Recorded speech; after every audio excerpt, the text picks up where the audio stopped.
Hi, boys and girls, and welcome back to our second night of Vacation Bible School. I'm so excited that once again we can spend some time with Max, Chester, and Eugene, and we can study God's Word. Now, don't forget that we put on the page that appeared before me some Bible verses for you to read so that you could know the story before we talk about it in our class.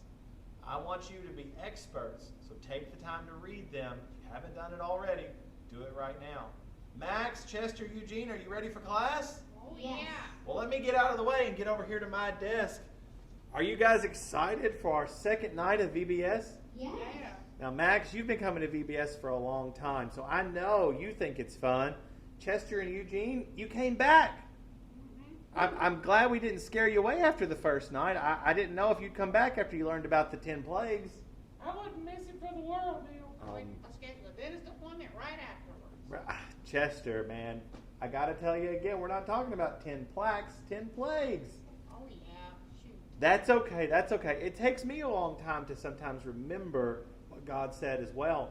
Now, tonight we talk about the Israelites crossing the Red Sea. Max, I asked you a bunch of questions last night to kind of help fill in some answers for the boys. Can you help me do that again tonight? Sure can. All right, Max, when the Israelites left Egypt, where did they go wander for a while? Oh, I think I know. Do you remember where they wandered, Max? They didn't exactly go to Mount Sinai. They didn't exactly go to the land of Canaan. They were just kind of wandering around where? The wilderness. That's right. And they spent a lot of time wandering in different wildernesses. Okay? Now, their wilderness was not like the woods here. It was kind of like a desert. Now, while they were out there, they learned an awful lot about who God was. Listen to this, Chester and Eugene. During the day, there was a tall cloud that led them, and at night, a tall cloud of fire. God was always with them because God is trustworthy. And he told them that I will take you out of Egypt, and he meant it. Max, where was the first big roadblock they ran into? You remember, it was a small sea. What was it called? The Red Sea. That's right. And they got to the Red Sea and they just camped, didn't they? Yep. Yep. They waited, and while they were there, who came after them, Max? The Egyptians. Oh, they loaded up in their chariots, didn't they, Max? And what were they going to do? They were going to kill them. They were. And were the Israelites afraid? Yes. Oh, man. Chester, Eugene, have you guys ever been afraid? Have you ever felt trapped? Oh, yeah. Lunch. Oh, man. It's a scary, scary thing, isn't it? Yes, it is. So the Israelites, do you remember, Max? They were crying out to God, what are you going to do? Are you going to help us and save us? And what did God do, Max? He told Moses to open his arms up, and what would happen to the Red Sea? It would part so they could cross. That's right. It parted in two. Now, I got to get my hair parted in a few weeks. Chester, it's not quite as easy as parting your hair, but you get the idea. When Moses stretched his arms out, God parted the Red Sea. And Max, the Israelites crossed on what kind of ground? Dry ground. That's right. Now, guys, I can't explain this, but I can explain something simple. When God makes a promise, he keeps it. And he told them they'd leave Egypt. They would go to the land of Canaan, and he called it a very wonderful place. So they couldn't suffer and die there. So I've got a little bit of I guess we'd call it an adventure for you two. Are you ready for this adventure tonight? Yes, I like adventures. Well, let's do it. Okay. I want to teach you guys to trust each other. Eugene, do you trust Chester? And Chester, do you trust Eugene? I don't know How about that, Neal?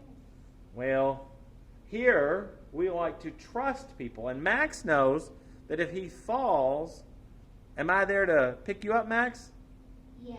That's right. And I know that God is here to take care of me and Max. And so sometimes we have hard times in life, and it's kind of like a stumble, like I've fallen. And God's there to pick us up. Now, Chester and Eugene, I want to show you how easy it is to trust someone. Eugene, I want you to fall, and Chester will catch you. You better not drop me. Oh, I won't drop you. Now, we'll do this easy, okay? We'll count to 3. Eugene, I promise that Chester will catch you. Is that an okay promise, Chester? Do you promise you'll catch him? I promise. Okay. Now wait a minute here. We're gonna go 1, 2, 3, or 3, 2, 1, fall, because you know it's my head. Let's go 1, 2, 3. Is that okay with both of you? Remember when you don't want to bring it. All right. So on the count of 3, Eugene, if you fall backwards, Chester will catch you. I got you. All right. 1, 2, 3. I got you. I got you. Wow. Max, did you see that? I sure did. All right. Do you think, Max, now that Eugene can trust Chester, that Chester can trust Eugene? Yes. I think so too. Chester, are you ready? Oh, I don't know about this. Eugene, are you ready? I've got it. He ain't going nowhere. All right. So on the count of 3, Chester, are you ready? You can fall back. He'll catch you. 1, 2, 3. Ooh, I told you. Ah. I told you I had you. Guys, you just learned a very valuable lesson. That trust is earned. And so when God speaks to us and he makes promises, what happens every time he has to make good on that promise? Oh, Max, you know the answer to that, don't you? Does God always keep his promises? And he sure does. So, 1 promise, 2 promise, 3 promise, 4 promise, a forever amount of promise. When God makes it, he keeps it. And the Red Sea is one of God's greatest promises, where he told them, I won't leave you in Egypt. And when they crossed the Red Sea, they finally left it. So Chester and Eugene and Max, tonight, what have we learned? Can you trust God? Yes. That's awesome. We learned last night that God's powerful. We learned tonight that you can trust God. Tomorrow night we're going to learn that God is truth. And when he speaks, he cannot tell a lie. Chester, Eugene, Max, have y'all ever told a lie? I hate to admit it, Neal, I have. I have. Isn't it great to know that God hasn't? We learned so many great things about him this week. I love that we can trust him with all of our hearts. Boys and girls, thank you so much for once again being in our class. Chester, Eugene, Max, you guys want to say bye-bye for tonight? Bye. All right, everyone. Bye, kiddos. We will see you tomorrow at our 3rd and final night of VBS 2020.